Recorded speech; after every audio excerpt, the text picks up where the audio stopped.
بسم الله الرحمن الرحيم، على بركة الله نبدأ. إن شاء الله هنبدأ مسار برمجة المواقع الإلكترونية اللي هي الويب سايت. هنتعلم من خلالها 3 لغات أساسية، لغة ال HTML، لغة ال CSS، لغة الجافا سكريبت. وظائف ال3 لغات ديّة باختصار، لغة ال HTML علشان أبني بيها هيكل صفحة مواقع إلكترونية. يعني إيه الهيكل؟ يعني أحط التكست، أحط نصوص، أحط الصور، الحاجات اللي زي كده. يعني أنا لو عندي مثلًا باعمل موقع لمنتجات، باقدر أحط صورة للمنتج، وباقدر أحط معلومات عن المنتج.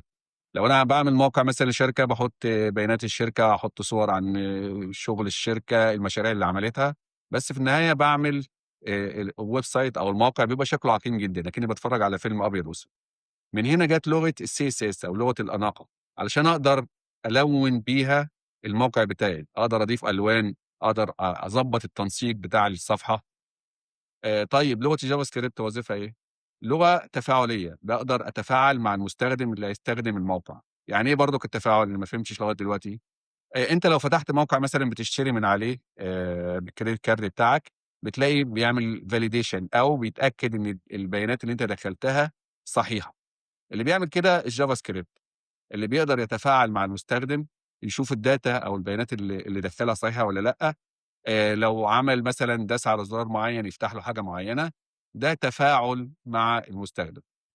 فإحنا عندنا 3 لغات أساسية هنتعلمها في المسار ده، الHTML، الCSS، الجافا سكريبت.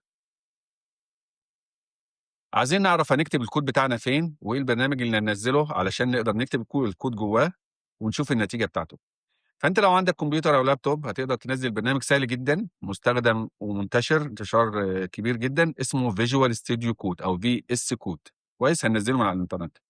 لو أنت عندك موبايل أو تابلت هتقدر تشتغل على منصة اسمها webden.dev، المنصة سهلة جدًا برضك وهنشوفها ونطبّق عليها. فتعالَ بقى نشوف إزاي ننزّل الVisual Studio Code اللي إحنا قُلنا عليه. افتح جوجل، سيرش على VS Code download، هييجي لك هنا أول اختيار، ادخل عليه، هيفتح لك الصفحة اللي تقدر تعمل منها داونلود لVisual Studio Code أو الVS Code. تمام؟ هتشوف جهازك هو إيه، نظام التشغيل بتاعه ويندوز، نزّل النسخة بتاع ويندوز، لو هو ماك نزّل النسخة بتاع ماك، لو هو لينكس وأكيد من لينكس ما تنزّلش النسخة اللي في النُص. فأنا النظام بتاعي ويندوز، فهانزّل النسخة اللي تشتغل مع ويندوز، اعمل داونلود، هتلاقي الزرار اللي فوق دوّة ظهر كده، كليك عليه هو كده عمّال ينزل أهوّة.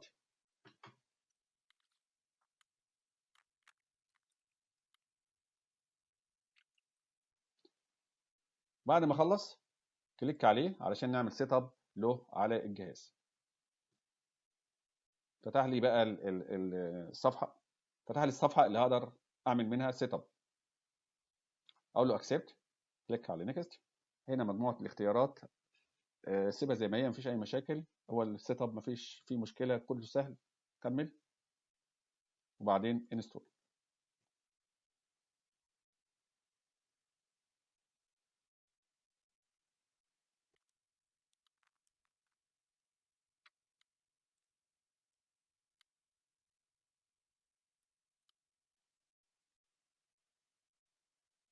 خلاص خلّص، كليك على finish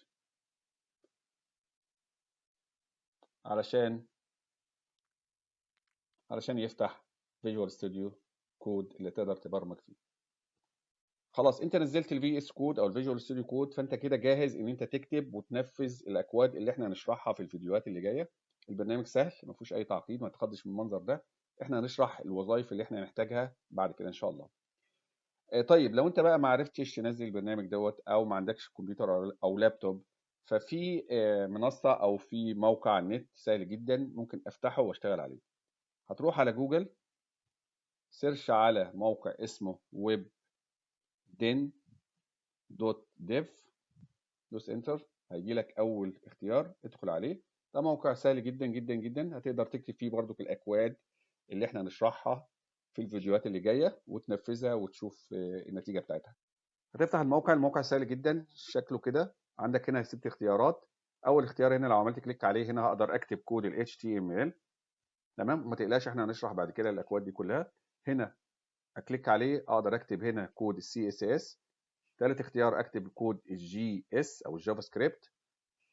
رابع اختيار هنا لو في اي ايرور في البيج في الجافا سكريبت هيبان هنا. خامس اختيار هنا نتيجه الكود، شكل الكود لما يرن ويظهر على البراوزر هو هيظهر لك هنا بالشكل ده. كويس. سادس اختيار هنا ده في مجموعه من الوظائف خاصه بالويب دين نفسه، ان انا اقدر اسيف شغلي ده علشان لما اقفل الجهاز وارجع تاني، او اقفل الموبايل وارجع تاني الاقي الكود موجود، فبسيفه من هنا واقدر افتحه بعد كده، واقدر اخد منه نسخه وانسخ النسخه ديت في مكان تاني، واقدر السيتنج ديت اغير منها اللون بتاع الكلر او اللون بتاع الموقع نفسه. انا مغيره اصلا وكان اسود، انا مغيره الابيض، ما فيش مشاكل. فكده انت يا بطل جاهز ان انت تبرمج، ما عندكش اي حجه، يا اما تنزل فيجوال ستوديو كود او جي اس كود، يا اما تشتغل على ويب دين دوت ديف. فانت جاهز ان انت تطبق الاكواد اللي احنا هنشرحها في الفيديوهات اللي جايه.